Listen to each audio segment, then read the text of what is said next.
Yeah, 89% I know someone who would disagree, and he's here right now. I think Larry Elder from KABC, you have said a little earlier that you think this is a civil, not a criminal thing. A lot of people are responding saying, what is wrong with you?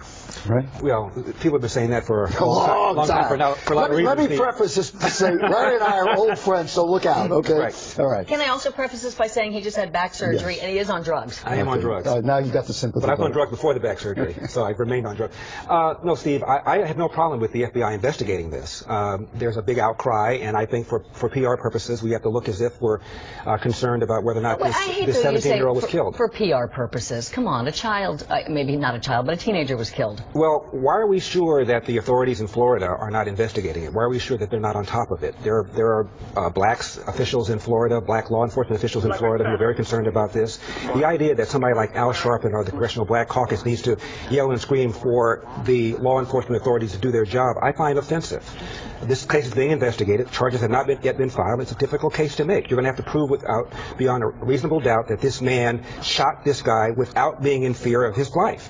You have to get inside his head. It's going to be hard to prove. Does it remind you, and this is going way back, the Bernie Getz case in New York many years ago? Very similar, except in that case you recall that subway slayer shot somebody, then went over to the guy and said, "You don't look so bad," and shot him again. This is a very different situation. This guy was a neighborhood watch captain, concerned about crime. The 911 call says these guys always get away with it, so clearly he was concerned about crime in his neighborhood. He followed this guy. And but he followed him. And under Florida law, as Steve was saying, you don't have to retreat if somebody comes after you. You can stand your ground and fight back. But he followed him.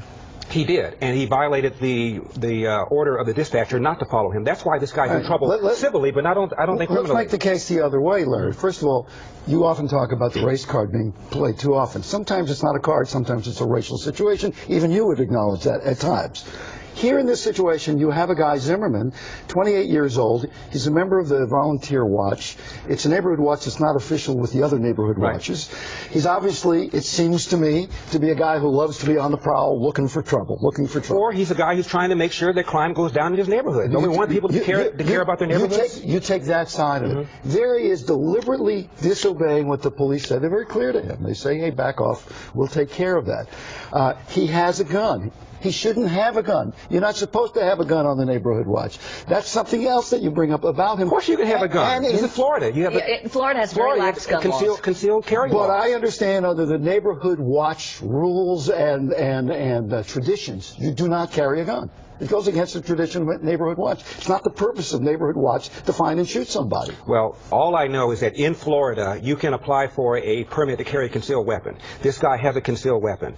And in Florida, if you are in fear of your life, you don't have to run away. You can stand and fight. This is what this guy allegedly did. Can you be in fear of your life if you are following someone? I keep going back to that. And catch up to that person. A kid with Skittles. Let's say, packing you keep saying Skittles. It's not as if, from what I can tell, the guy was running down the street throwing Skittles. No, but so he had Skittles, turned around, and as far as his neighborhood watch guy was concerned, he could have been armed. He had no idea. But he could have gone home and been safe. We're leaving something out of this, and that is, and you've probably seen it.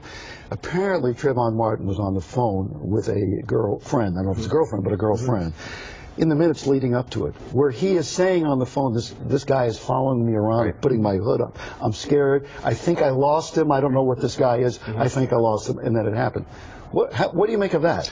The issue, Stephen, is not whether this is a good shooting. It's a bad shooting. I'm not defending it. I think this guy is in real serious trouble civilly. The question is, did he commit a crime by shooting this guy when he thought that his life was in jeopardy? That's what he's going to argue. All right. I'm sorry. Change the subject now before you go. Because, again, I'm going to say he was following him. Right, so change the subject. What, do you want people not to follow people in your neighborhood if they're in neighborhood watch? I don't want George Zimmerman. The bad guy I don't want George Zimmerman following me. Okay. Yeah. I don't want him following me either. Okay. Especially. In the interest of time, we're going to move on to